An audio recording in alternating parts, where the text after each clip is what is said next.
Hello everyone, ఎలా ఉన్నారు? బాగున్నారా? నా పేరు మౌనిక. నేను మరొక ఆసక్తికరమైన కథతో మీ ముందుకు వచ్చాను. మనం గత ఎపిసోడ్‌లో ధృతరాష్ట్రుడు, పాండు మహారాజు, విదురుల యొక్క పెళ్ళిళ్ళు ఏ విధంగా జరిగాయో తెలుసుకున్నాం కదా! ఈరోజు ఈ కథలో మనం వాళ్ళకి పుట్టబోయే పిల్లలు ఎంత విచిత్రంగా, ఎంత వింతగా పుట్టారనే విషయాన్ని మనం కథ ద్వారా తెలుసుకుందాం. ఓకేనా? అయితే ధృతరాష్ట్రుడు గాంధారీదేవిని పెళ్లి చేసుకున్నారు. పాండు మహారాజు కుంతీదేవిని, మాద్రిని పెళ్లి చేసుకున్నారు కదా! అయితే పాండు మహారాజు ఒకరోజు వేటకి అడవికి వెళ్లారు. అయితే పాండు మహారాజు 2 జంతువుల్ని బాణంతో కొట్టి చంపితే, ఆ 2 జంతువులు కూడా పాండు మహారాజుకి శాపాన్ని ఇచ్చాయి. అయితే పాండు మహారాజు ఆ శాపానికి చాలా భయపడిపోతాడనమాట. భయపడిపోయి వెంటనే తన ఇద్దరు భార్యలతో సహా తన హస్తినాపుర రాజ్యాన్ని విడిచిపెట్టి అడవిలోకి వెళ్ళిపోతాడు. వెళ్ళిపోతే రాజ్యం మళ్ళీ రాజు లేన రాజు లేని విధంగా అయిపోయింది. అయితే ఈ ఇది ఇది ఇలాగుండగా వ్యాస మహర్షి హస్తినాపురానికి వచ్చారు. వచ్చి వ్యాసుడి వల్ల వ్యాసుని యొక్క వ్యాసుని యొక్క వరం వల్ల గాంధారీదేవికి గర్భం వస్తుంది. అయితే గాంధారీదేవి గర్భం ధరించి అంటే గర్భం ధరించి 2 సంవత్సరాలైనా కూడా ఇంకా పిల్లలు కలగలేదు.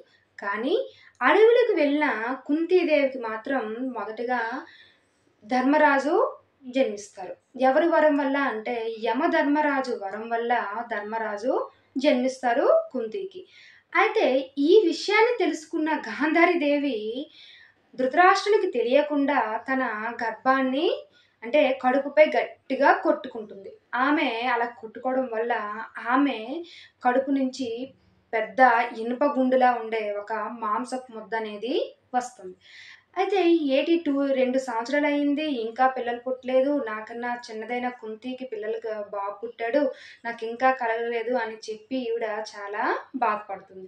అయితే ఈ పుట్టిన మాంసపు ముద్దని ఆవిడ గట్టిగా ఉంది.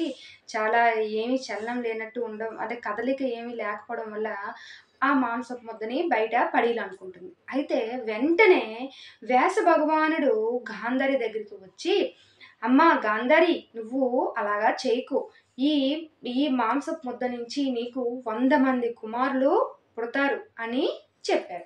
అయితే గాంధారీదేవి ఆ మాటకి సంతోషిస్తుంది.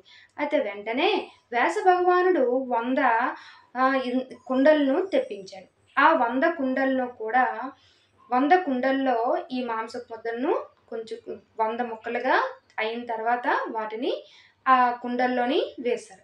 అయితే ఈ పెద్దగా ఉన్న ఈ మాంసపు ముద్ద మీద నీళ్లను జల్లగానే అవి 100 విభాగాలుగా అంటే 100 పార్ట్స్‌గా అవి డివైడ్ అయిపోయింది.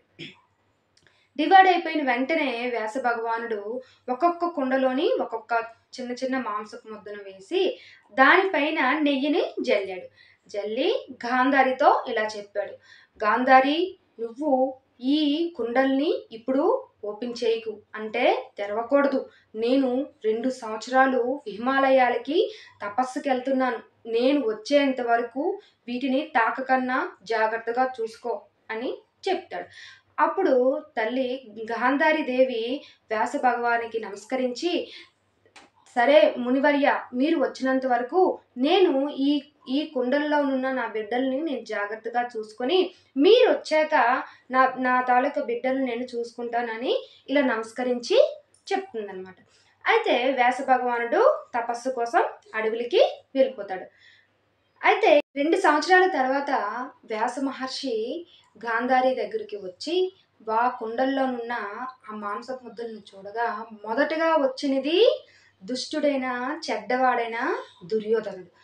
దుర్యోధనుడు పుట్టగానే అక్కడ హస్తినాలోని అంతా పెద్ద పెద్ద గాలులతోని, మెరుపులతోని వర్షం, చెల్లాచెదురు అంతా ఆకులు అన్నీ ఎగిరిపోయి చాలా భయంకరంగా వాతావరణం అంతా మారిపోయింది. విపరీతమైన జంతువులు అరుస్తూ చాలా భయంకరంగా వాతావరణం అంతా మారిపోయింది. అప్పుడు వ్యా అక్కడున్న ఆ పెద్దవాళ్ళందరూ ధృతరాష్ట్ర మహారాజుకి ఈ విధంగా చెప్తారు. నాయనా ధృతరాష్ట్ర, దుర్యోధనుడు పుట్టిన సమయము, ఆయన యొక్క జాతకం అనేది సరిగా లేదు. నీ కొడుకుని ఇక్కడితో నువ్వు బలి చేస్తే ఈ హస్తినాపురం అనేది బాగుపడుతుంది. కాకపోతే హస్తినాపురం సర్వనాశనం అయిపోతుంది. నాయనా నువ్వు ఆలోచించుకో అని చెప్తారనమాట ధృతరాష్ట్రుడికి. అప్పుడు ధృతరాష్ట్రుడు పుత్రుడిపైనున్న ప్రేమతో, అంటే కుమారుడిపైన ప్రేమతో అవేవి పట్టించుకోకుండా జాగ్రత్తగా కొడుకుని పెంచుతున్నాడు.